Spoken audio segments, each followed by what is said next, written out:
Today's menu, 2-ingredient chocolate fudge.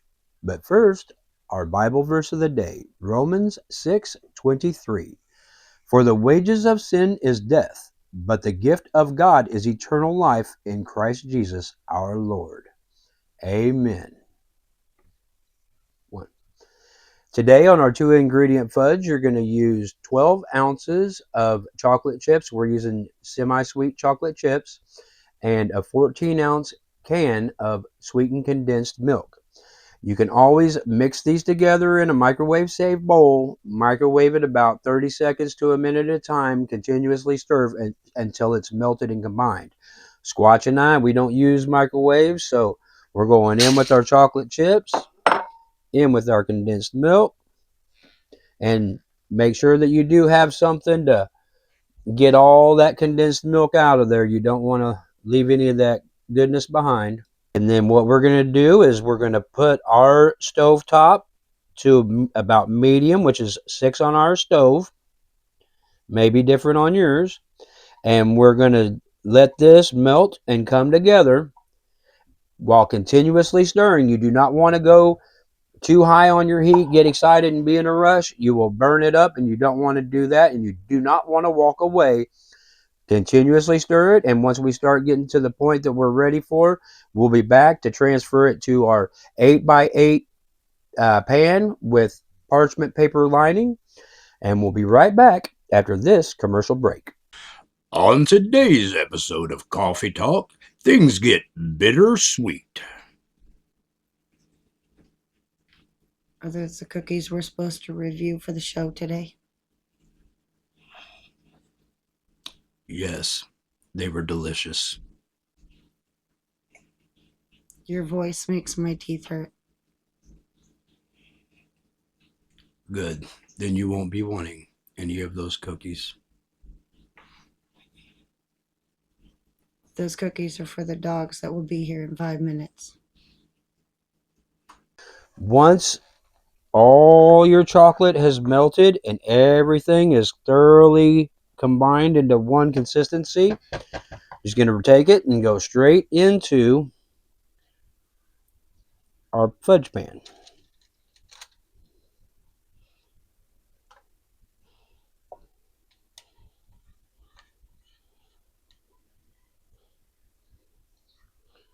And once we get all that delicious fudge scraped down into the pan,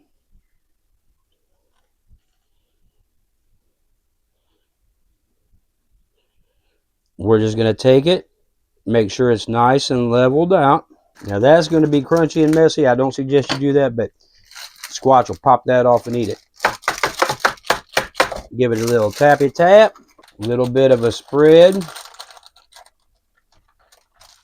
You want to make sure it's as even, corner to corner, as you can get it. And then once you get it nice and even as you can, we're going to throw this in the fridge for 30 minutes. We'll come back. We'll cut us out a delicious chunk or two and give you a taste test. We tried pulling our fudge a little early because we were excited. You're going to want to leave it in your fridge for at least an hour or until it's set up.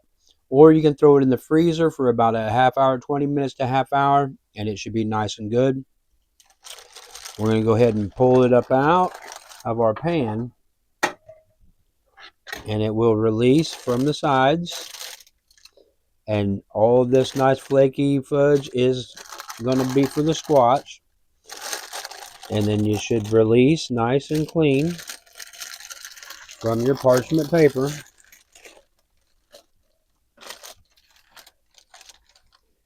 And from there, slice it up in whatever size you want. If you're not going to eat this immediately, if you do go through and you slice it up, you're going to want to keep the pieces together, touching one another to keep from the oxidation and the air getting to them and giving you that crusty, crispy edge that no one likes. If you cut them up individual squares and you don't want them all stuck together, we suggest wrapping them in cellophane, which is what we're going to do with this block until we cut it for the event that we're going to be going to. And folks, you can see it's so good. I'm going to give a Squatch a bite. Wow. And I'll show you, see, look at the stretchy, bendy deliciousness of that fudge. Hope you enjoy it. Have a blessed day, and we'll see you on the next one. You know what time it is. Like, share, and subscribe. You never know what's going to happen. And you don't want to miss it.